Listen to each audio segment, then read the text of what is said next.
We begin with that breaking political news. State Senator leader Phil Berger requesting a recount in the Republican primary for the District 26 seat covering Rockingham and Guilford counties. Right now, Berger trails Rockingham County Sheriff Sam Page by 23 votes. It's important to note these results are still unofficial. Page already claimed victory in the race after the county canvass period ended last Friday. According to state law, to request a recount, the candidate must be trailing by 1 percentage point or less of the total votes cast in the contest. The director of Guilford County's Board of Elections says if a recount is requested, that process will first begin by running ballots through machines once again. He says even though this is a closely watched race, election officials will conduct business as usual. We're going to conduct this recount just like we do for every recount, and we're going to give it the thoroughness that it needs, whether it's a one vote or even higher on the threshold. If an initial recount is requested, the process will take a few days. Any recount must be completed by next Wednesday, March the 25th.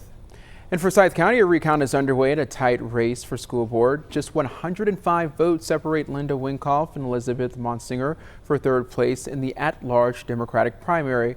Winkoff requested the recount because the margin separating the candidates is 0.5%.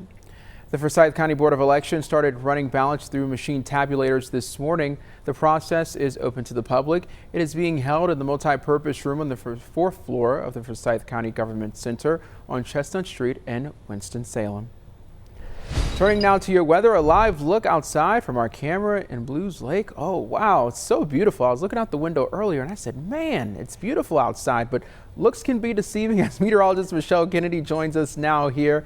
And Michelle, it is absolutely beautiful out there, but it's still chilly as well. Oh, we're going to be a little windblown today, but what a blessing to have the sunshine after such severe weather yesterday, right, Monia? It's gorgeous. Yes. I just love this St. Patrick's Day. So happy St. Patrick's Day to you. As we talk about the sunshine today, we have the winds in place. We've got that trough that is stretched out across the Carolinas and down into areas of Georgia. So right now we're looking at those temperature changes. That's the biggest thing we're feeling right now. 27 degrees colder at this time than where we were yesterday, and we've got temperatures sitting only at 36 degrees. Now it feels great in the sunshine as long as you're wind protected, but when you add the impacts of the winds, we feel some 10 to 15 degrees colder out there. So winds out of the west-northwest anywhere from 10 to 15 right now in Winston-Salem and Greensboro, and we've got those gusts that have been high at times. We'll begin to see the winds gradually relax as we get you through the day.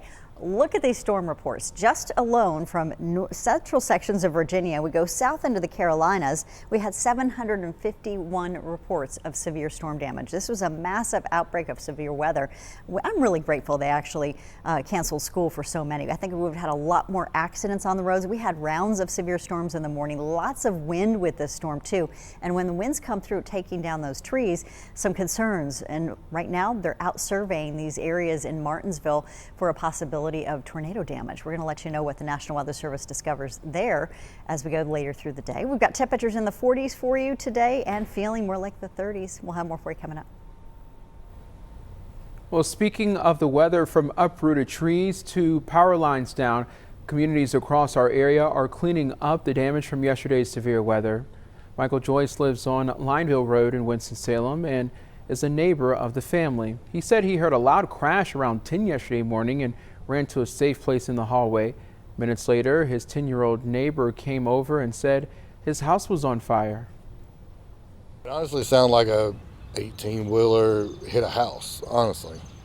But I just heard a loud crash. My mother didn't hear it, she said, but I heard it, and I was like, oh God, something's done touched down. But thankfully, we're all safe, and none of us was harmed. The family says their home was smoke and water damage. The homeowner says his son did go to the local children's hospital to be checked out, but is doing well. Power outages continue this afternoon for thousands in our state. According to the Department of Public Safety, Guilford County has the most customers without power at 815. Nearly 60 are without power in Davidson County and 31 in Alamance County. An EF0 tornado tore the roof off a warehouse in northeast Charlotte. The National Weather Service confirmed a tornado with 85-mile-per-hour winds hit the building around 10:30 yesterday morning. It ripped off a large section of the roof and caused other damage to the property, but thankfully no one was hurt. sitting at my desk, and then I heard the rumble, the roar of the wind, and jumped up to kind of see what was going on. And that's when I saw all the pallets from the pallet company. They stacked those high against their fence there, and it was literally blowing those up into the air. Weather Service meteorologists surveyed the warehouse and said it was the most damage they had seen from the storm. Traffic is moving again on Highway 52 following a crash that delayed the morning rush hour. It happened in the southbound lanes in King near South Main Street.